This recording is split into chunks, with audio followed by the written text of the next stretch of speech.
주의 사랑을 주의 선하심을 주의 은혜를 생각해보라. 하늘보다도 더 높으신 아버지의 사랑 크고 놀랍네. 아버지 사랑 크고 놀랍네. 우리 처음부터 주의 사랑을 주의 선하심을 주의 은혜를 생각해보라. 하늘보다도 더 높으신 아버지의 사랑 크고 놀랍네. 아버지 사랑 크고 놀랍네. 내 어찌 그 사랑 잊으리. 내 어찌 주의 긍휼 잊으리. 내 영혼을 모든 소원 만족시킨 하나님 주의 사랑을 주의 선하심을 주의 은혜를 생각해보라. 하늘보다도 더 높으신 아버지의 사랑 크고 놀랍네. 아버지 사랑 크고 놀랍네. 내 어찌 그 사랑 잊으리. 내 어찌 주의 긍휼 잊으리. 내 영혼을 모든 소원 만족시킨 하나님. 나 길을 잃고 헤맬 때 나 길을 잃고 헤맬 때 그 사랑 날 찾아주셨네. 내 영혼을 모든 소원 만족시킨 하나님.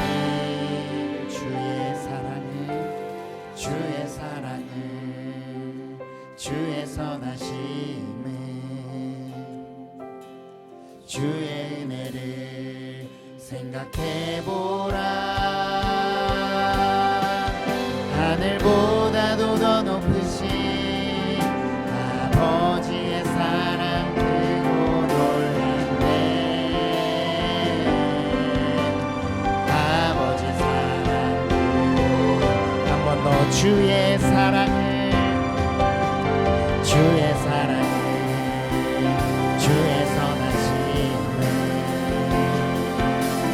주의 은혜를 생각해보라. 하늘보다도 더 높으신 아버지의 사랑 크고 놀랍네. 아버지 사랑 크고 놀랍네.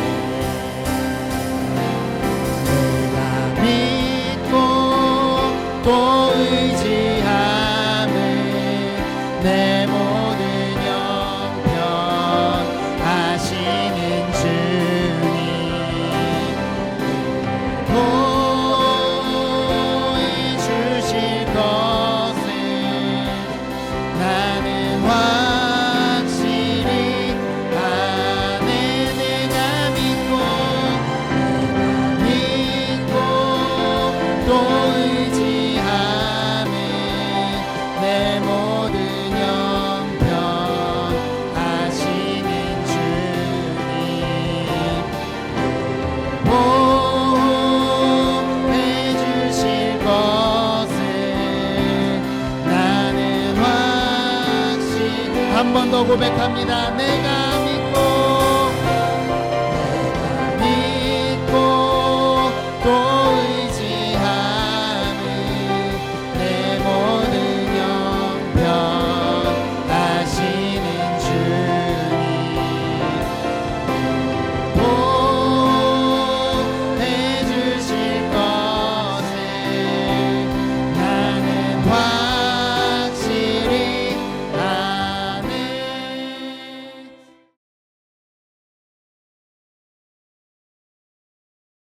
오늘 권사님들 주간으로 또 이렇게 특송해 주시고 이렇게 함께 예배를 드리게 되었는데 어떤 말씀을 나눌까 고민하던 중에 권사라는 그 호칭의 유래가 좀 궁금해졌습니다. 그래서 권사님의 이름에 담긴 뜻이 무엇인지 또 우리가 그 이름에 어떻게 또 걸맞게 살아가야 할지를 말씀으로 묻는 시간이 되기를 간절히 원합니다. 찾아보니까 로마서에 권사님의 직분의 근거가 기록되어 있습니다. 우리 로마서 12장 6절에서 8절 사이에 나와 있는데요. 우리 화면에 띄워주시고 함께 한 목소리를 읽어보겠습니다. 시작.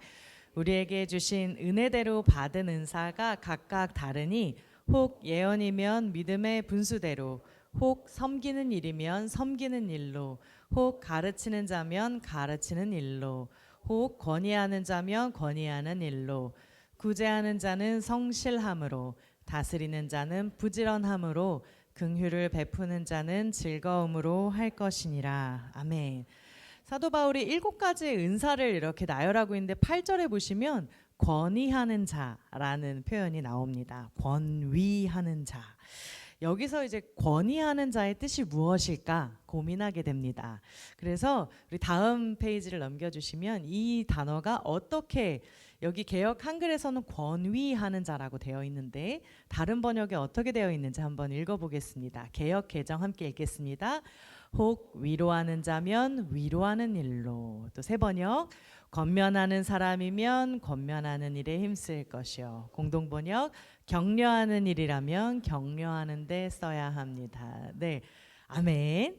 같은 단어인데 번역들의 표현이 조금씩 다르죠. 그러니까 권위하는 자라고 되어 있는데 어떤 번역에서는 위로하는 자라는 표현으로 되어 있고요. 또 어떤 번역에서는 권면하는 자라고 되어 있고 또 어떤 번역에는 격려하는 자라고 되어 있습니다. 한 단어에도 여러 가지 뜻을 가지고 있죠. 한 단어가 가진 많은 색깔들을 여러 번역을 보니까 조금 더 깊이 알 수 있을 것 같습니다. 그래서 권위하는 자, 그 말뜻만 놓고 본다면 권면하고 위로하는 자라는 뜻을 가지게 됩니다. 그러니까 권사님에 대한 근거가 여기 로마서 12장에 나오는데 권면하고 위로하는 분들이라는 것입니다. 감리교를 창시한 웨슬리 목사님이 이 권위하는 자를 근거로 해서 이 권사라는 직분을 처음 이제 세우셨다고 합니다. 그래서 이렇게 권사님들을 임명하기 시작했는데 이분들이 일정 기간 훈련을 거쳐서 설교도 하실 수 있게, 그래서 이제 그 초신자들의 신앙을 지도하면서 말씀을 가르치는 일에 힘쓸 수 있도록 이 권사님들을 처음 세우기 시작했다는 기록을 찾을 수가 있습니다. 이 로마서 본문, 우리가 방금 읽었던 본문 안에 권위하는 자라는 이 이름을 다시 한번 단어를 살펴보니까 이 단어가 파라클레오라는 단어로 되어 있습니다. 그런데 이 단어를 어디서 들어보셨을지 모르겠습니다. 성령님에 대한 단어를 이제 표현할 때 파라클레토스라는 단어가 있습니다. 네, 근데 이 단어는 보혜사라고 번역되는 단어입니다. 다시 말하면 같은 어원을 가지고 있는 단어인데요. 이제 보혜사 성령님이 어떤 분이냐 표현을 할 때 다른 사람을 도움을 베풀기 위해서 곁에 부름받은 자라는 뜻을 가지고 있습니다. 그러니까 파라가 곁이거든요. 근데 그 사람을 돕기 위해서 바로 곁에 부름을 받은 자가 성령님이시라는 것이죠. 그런데 하나님께서 성령님을, 우리를 돕기 위해서 성령님을 곁에 보내주셨다라고 해석할 수가 있는데 그 성령님이 우리의 곁에서 무엇이 되어주십니까? 조력자가 되어주시고 위로자가 되어주시고 친구가 되어주십니다. 그래서 성령님께서 하신 일이 그와 같은데 놀랍게도 이 권사님들의 어원이 이와 같다는 것입니다. 성령님께서 하시는 위로하고 함께하고 또 이렇게 친구가 되어주시는 이 일을 우리 권사님들도 하신다는 것이죠. 그래서 이 권위하는 자가 어떤 사람이냐라고 했을 때 바로 곁에서 바로 옆에서 도와주고 위로하고 친구가 되어주는 사람을 말하는 것입니다. 아멘. 마치 성령님께서 우리에게 해주시는 것처럼 권사님들은 이렇게 곁에서 함께하고 위로하고 격려하는 그 역할을 해주시는 것입니다. 생각보다 단어가 좀 묵직해졌지요. 그래도 성령님께서 우리에게 하시는 것을 우리가 보고 배워서 성령님이 우리에게 하시는 것처럼 우리도 서로를 권면하고 위로하고 격려하며 도와주시는 그런 권사님들 되시기를 간절히 바랍니다. 아멘. 그래서 오늘 본문에는 바나바가 등장을 합니다. 이 바나바가 누구보다도 이 권위하는 자, 위로하는 자라는 이 표현을 가장 잘 담을 수 있는 사람인 것 같습니다. 사도행전 4장에 보면 이 바나바의 본명이 요셉이라는 것을 우리가 알 수가 있는데요. 이 바나바의 원래 이름이 요셉인데도 불구하고 사람들이 바나바라고 불렀다는 것입니다. 왜 바나바냐? 왜 바나바라고 불렀느냐? 이 뜻이 대체 뭐냐라고 했을 때 이 뜻이 바로 위로의 아들이라고 번역하고 있습니다. 아까 말씀드린 로마서의 그 파라클레토스라는 이 단어를 파라클레오 이 단어를 그대로 가져와서 이 사람에게도 사용을 하고 있는 거예요. 남들에게 위로를 주는 사람, 남들에게 유익한 권면을 하는 사람이 이 바나바였다는 말이지요. 자, 바울이 다메섹 도상에서 회심하고 주님을 만나고 그리고 예루살렘을 방문했을 때 일을 오늘 본문에서 다루고 있습니다. 아무도 바울이 변했다는 것을 받아들이지 못하는 그런 분위기였습니다. 우리 사도행전 9장 21절에 보면 그 달라진 사울을 사람들이 어떻게 생각했는지를 알 수 있습니다. 우리 한 목소리 함께 읽겠습니다. 시작. 듣는 사람이 다 놀라 말하되 이 사람이 예루살렘에서 이 이름을 부르는 사람을 멸하려던 자가 아니냐. 여기에 온 것도 그들을 결박하여 대제사장들에게 끌어가고자 함이 아니냐 하더라. 네, 아멘. 요즘에는 시대가 좀 좋아져가지고 그 국사편찬위원회나 독립기념관 이런 사이트들을 들어가 보면 이제 독립운동가의 이름만 검색해도 그 사람들에 대한 기록이 쫙 나옵니다. 일제시대 당시의 기록들도 막 나오는데요. 이 사람의 수형 기록, 판결문, 또 총독부에서 막 그 사람에 대해서 기록한 기록들 막 이런 것도 찾아볼 수가 있습니다. 그런데 그 문서들을 찾아보다 보면 밀정에 대한 기록도 찾아볼 수가 있습니다.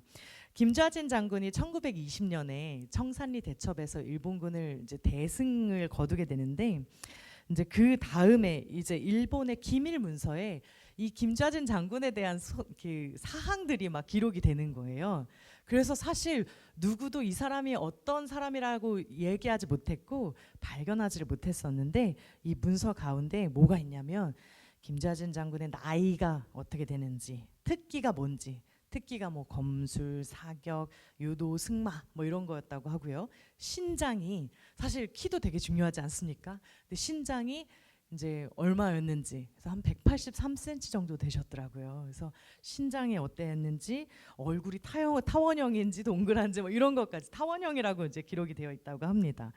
이게 그리고 나서 이 장군뿐만 아니라 다른 독립군 간부들의 아주 중요한 사항들까지 거기에 아주 자세히 기록이 된 거예요. 어찌된 일일까요? 거기에 밀정이 있었던 겁니다. 그래서 김좌진 장군의 비서가 밀정이어가지고 이 사람이 아주 자세하게 그 모든 것을 다 이제 보냈다는 것이죠. 그러니까 이제 이런 독립운동을 하는 사람들이라든지 이제 제국의 압제 아래 막 저항하는 사람들에 대해서 아주 자세한 정보들을 이제 막 찾고 그래서 그 안에 막 밀정을 넣기도 하고 막 이런 일들이 비일비재했다는 것이죠. 마치 그런 것처럼 이 예루살렘에 있던 이 사도들에게 어느 날 갑자기 바울이 찾아왔는데 저 변했어요라고 하는데 사람들이 어떻게 이 사람을 믿겠습니까? 당신이 진짜 변했다는 걸 우리가 어떻게 알아? 어떻게 믿을 수가 있나? 이렇게 생각하지 않겠습니까? 저 사람이 지금 믿는 척을 하고 우리를 다시 잡아넣으려는 것이 분명하다. 이렇게 다들 생각했을 것입니다. 그래서 이 사람은 더 많은 기독교인들을 잡기 위해서 지금 연기하는 거다. 이렇게 생각하고 그런 것들을 믿지 않았던 이제 사람들이 많았던 것이죠. 그런데 그 가운데에서 바나바가 행한 일이 바로 이것입니다. 우리 첫 번째인데요. 우리 제가 말씀드리면 같이 한번 이렇게 입으로 고백해 보셨으면 좋겠습니다. 판단하지 않고 믿어주기. 네. 아멘. OECD에서 2011년부터 그 더 나은 삶 지수라는 것을 이제 발간하기 시작했는데 작년도 자료의 기준으로 하면 힘든 상황에서 도움을 청할 지인이 있는가라는 이 질문에 80%가 그렇다라고 답했다고 합니다. 근데 이게 그 OECD 평균이 한 91% 되는데 이제 80%니까 굉장히 낮은 수치라는 거죠. 그래서 41개 나라 가운데 38위를 우리가 기록을 했다고 합니다. 그러니까 우리나라 사람들이 생각보다 다른 나라들에 비해서 이렇게 다른 사람을 신뢰하는 그런 믿음이 좀 낮은 편이라는 거죠. 우리나라 사람들에게 이 신뢰라는 게 사실 굉장히 중요한 가치라는 생각이 드는데 이제 신뢰도가 좀 낮은 편이잖아요. 신뢰가 낮게 되면 어떤 현상이 발생할까요? 이 상대방이 내가 믿어도 되는지 내 비밀을 얘기해도 되는지 내가 이 사람을 좀 믿고 맡겨도 되는지 이런 것들을 시험하는 일들이 점점 이제 늘어나게 될 것입니다. 그러다 보면 이 사람이 내가 믿어도 되나 안 믿어도 되나 믿으면 되나 안 되나 이것을 계속 생각을 하는 일들이 막 이렇게 더 그것을 파악하기 위한 노력들이 많아질 것입니다. 그러다 보면 서로 이렇게 서로의 생각들을 파헤치려고 하고 정말 그 사람이 진짜 생각하는 그 사람의 진짜 참뜻 그 사람의 저의는 무엇인가 이런 것들을 막 생각하려고 하는 그런 에너지들이 훨씬 더 많이 쓰여질 것입니다. 그러니까 겉으로 드러나는 것보다 실제로 생각하는 것이 좀 다르다라고 생각을 해서 그것을 신뢰하지 못하는 일들이 막 일어나는 것이죠. 근데 이것은 공동체 안에도 적용이 되는 것 같습니다. 한 사람에 대해서 신뢰할 수 있다라고 판단이 되면 그 사람이 어떤 행동을 하든 사실 아무런 문제가 되지 않을 것입니다. 어떤 사람이 이해되지 않는 행동이나 발언들을 했을 때 그때 그것에 대한 반응이 그 사람을 신뢰하고 있느냐 아니냐에 대한 것을 말해줄 것입니다. 만약에 그 사람이 신뢰가 되지 않는 대상이라고 한다면 그 사람이 어떤 행동과 말을 했다라고 했을 때 그 사람이 이렇게 이 들숨부터 시작한다면 그것은 신뢰가 좀 떨어져 있다는 의미겠죠. 그 사람이 어떻게 그럴 수가 있어? 어떻게 그런 말을 할 수 있어? 너무한 거 아니야? 막 이런 말들이 막 이제 터져나오기 시작하면 그 사람에 대한 신뢰도가 조금 낮다라는 증거일 것이고 그 사람에 대한 그런 말들이나 행동들을 들었을 때에도 그 사람이 그런 행동을 한 데는 이유가 있겠지. 날숨으로 아니야. 그 사람이 그런 행동을 한 데는 이유가 있겠지라고 믿어준다면 그 사람을 아주 깊이 신뢰한다는 의미일 것입니다. 들숨이냐 날숨이냐 이런 차이가 그 사람이 얼마나 신뢰를 받는지에 대한 것을 조금 알 수 있게 될 것 같습니다. 저도 제가 들었던 다른 사람들을 통해서 들었던 말들 중에 목사님이 그러셨다면 이유가 있겠지 이 말을 이제 건너서 들었는데 참 기분이 좋더라고요. 신뢰를 받았구나 이런 생각이 들어서 참 기분이 좋았습니다. 근데 바울이 예루살렘 교회에 딱 나타났을 때 바울의 신뢰도는 어땠을까요? 거의 뭐 바닥이었을 것입니다. 바울이 무슨 말만 하면 바울이 무슨 행동만 하면 막 이러면서 사람들이 다 이야기를 막 그때부터 막 큰일 났다 막 이러면서 막 얘기를 했을 것입니다. 그래서 막 그 사람의 말과 행동에 대해서 수근수근거리고 그거에 대해서 판단하고 평가하는 이런 일들이 계속 되었을 것입니다. 그 사람이 다메섹으로 가다가 예수님 만났다는데 들었어? 막 이렇게 얘기하고 그 사람한테 예수님이 말씀하셨다는데 정말 예수님 맞아? 우리 예수님 맞아? 막 이러면 사람들이 얘기하고 저 사람이 예수님을 믿는다는데 진짜야? 그게 가능해? 막 묻기도 하고 저 사람의 미간이 진실의 미간인가? 아니면 가짜 미간인가? 저 사람의 얼굴 근육은 지금 진실을 말하고 있는가? 막 얼굴 근육까지 막 따지면서 막 판단하고 분석하고 있는 사람들이 많았을 것입니다. 그 사람의 진실의 미간이 좀 있는 것 같은데 진실인 것도 같은데 아닌 것도 같은데 막 이러면서 막 이야기를 했을 것입니다. 원래 판단하기 시작하면 끝이 없습니다. 그래서 수많은 말들이 오고 갔을 것 같습니다. 그 많은 말들, 많은 판단들이 그 안에 막 있었을 텐데 그것을 잠재운 사람이 바나바였습니다. 우리 아까 함께 이제 입으로 고백하셨죠. 한 번 더 해볼까요? 판단하지 않고 믿어주기. 네, 아멘. 바나바는 판단하지 않고 믿어주었습니다. 여기서 믿는다는 것은 하나님께서 그 사람을 이 공동체에 보내신 것을 믿는다는 것입니다. 그 사람을 평가하거나 판단하면서 내가 하나님이 된 것처럼 구는 것이 아니라 그저 그 사람을 하나님께서 보내신 사람으로 생각하고 받아들이고 믿어주는 것입니다. 이것은 바울에게 굉장히 크나큰 위로였습니다. 마치 하나님께서 주시는 위로와 같았습니다. 예수님께서 십자가를 통해서 우리에게 주신 위로도 이와 같습니다. 악은 우리를 계속 참소합니다. 그래서 우리를 판단하고 정죄합니다. 끊임없이 우리를 잣대질하고 심판하려고 합니다. 그런데 예수님께서는 우리를 판단하고 정죄하신 것이 아니라 우리를 용서하시고 새로운 존재로 세우셨습니다. 이것은 하나님께서 우리를 판단하시고 심판하신 것이 아니라 오히려 우리를 믿어주신 행위입니다. 아멘. 우리가 아직은 부족하고 나약하지만 우리에게 사명을 맡기시고 이 땅 가운데 하나님의 자녀로서 하나님의 선하심을 이루어 살 수 있도록 믿어주신 것입니다. 물론 우리는 완벽하지 않습니다. 완벽하지 않아서 때로는 하나님께서 우리를 믿어주신 그 신뢰에 미치지 못할 때도 있지만 그러나 하나님의 이 믿어주심은 포기하지 않고 계속해서 우리의 삶 가운데 이어지심을 믿습니다. 바울은 하나님의 이 믿어주심에 대해서 이렇게 고백합니다. 디모데전서 1장 12절 13절 말씀인데 우리 한 목소리를 읽겠습니다. 시작. 나를 능하게 하신 그리스도 예수 우리 주께 내가 감사함은 나를 충성되이 여겨 내게 직분을 맡기심이니 내가 전에는 비방자요 박해자요 폭행자였으나 도리어 긍휼을 입은 것은 내가 믿지 아니할 때에 알지 못하고 행하였음이라. 네, 아멘.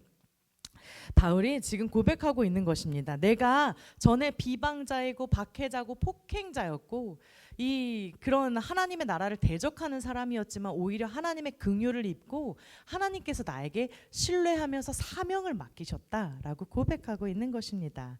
그리고 하나님께서 그렇게 믿어주셨고 하나님이 긍휼을 주셨는데 이것이 바나바를 통해서 바울에게 직접적으로 또한 전달된 것입니다. 바울도 처음에 변화되고 나서 하나님의 그 은혜를 막 감사하는데 이것을 실제로 행하는 사람이 바울에게 처음 나타난 게 바로 바나바였던 것이죠. 바나바를 통해 하나님의 위로가 임하였고 바나바를 통해 하나님이 바울을 위로하셨습니다. 이 위로의 은사가 우리들 가운데도 임하기를 간절히 소원합니다. 아멘. 두 번째로 바나바가 한 일은 이것입니다. 우리 함께 고백해 보겠습니다. 사람들과 연결시키기. 예, 아멘. 오늘 본문 27절에 보면 이렇게 말하고 있습니다. 27절 말씀 함께 읽겠습니다. 시작.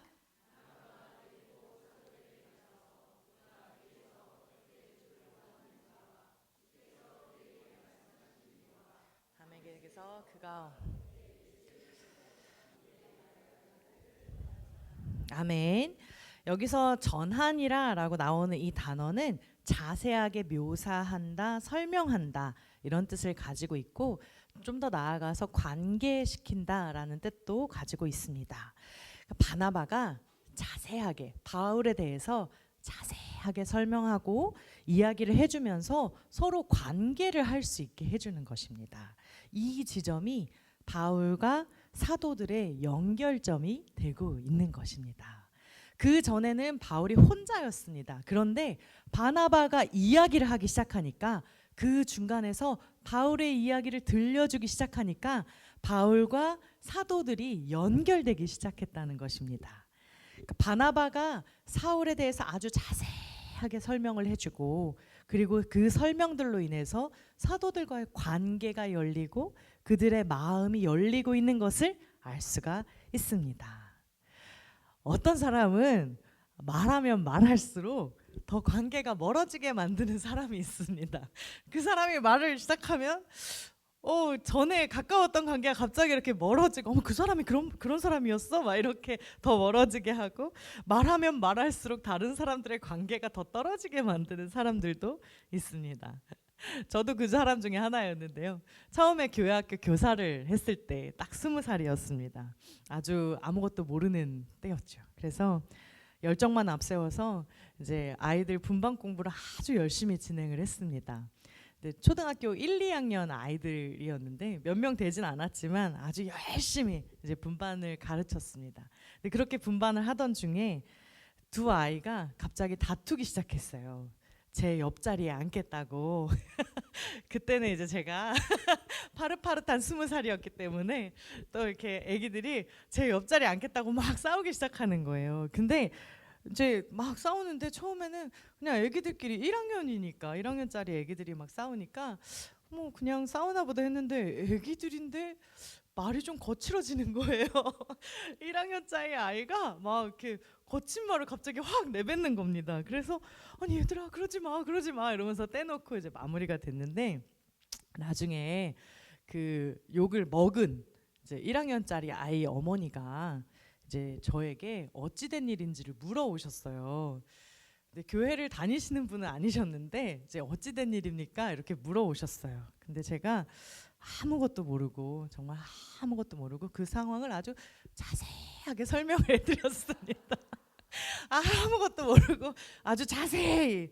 그래서 한 아이가 욕을 했고 그 욕을 이 아이가 들었고 그 아이들이 그렇게 아주 격렬하게 싸웠습니다라고 이렇게 말씀을 드렸습니다. 그래서 그 아이가 안 나오기 시작했습니다. 나중에 생각을 해보니까 제가 적절하게 연결시키는 말들을 제가 좀 했어야 되는데 아무 생각 없이 그냥 욕한 내용까지 아주 자세하게 이런 욕을 1학년짜리 아이가 하였습니다라고 제가 아주 자세하게 설명을 드렸던 것이 화근이 되었었던 것 같습니다. 지금도 참 이제 너무 미안한 상황인데 오늘은 그 아이를 위해서, 그 부모님을 위해서 꼭 기도를 한 번 더 해야 될 것 같습니다.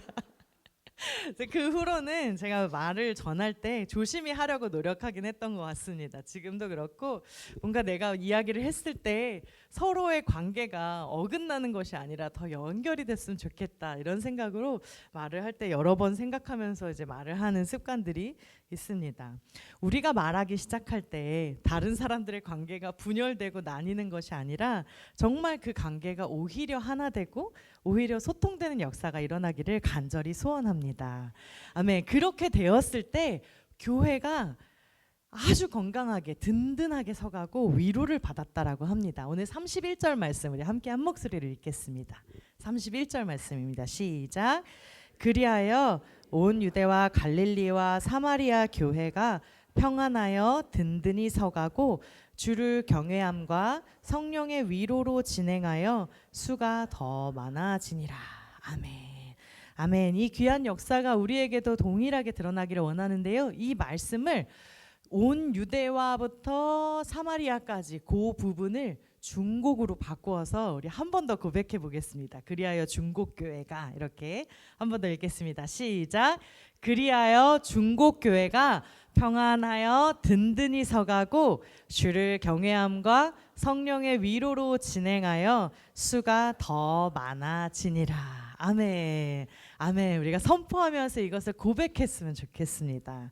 아멘. 우리 말씀을 정리하겠습니다. 우리 권사님이라는 이 단어에 대해서 우리가 함께 살펴보았습니다. 권면하고 위로하는 사람, 그래서 마치 성령님처럼 옆에서 도와주는 사람을 의미한다고 말씀드렸습니다. 그리고 바나바가 위로의 사람으로서 어떻게 일하였는지 두 가지 말씀드렸습니다. 판단하지 않고 믿어주기, 사람들과 연결시키기. 이 두 가지를 기억하시면서 하나님, 저도 주님 안에서 그런 권사의 직분으로 쓰임받기 원합니다.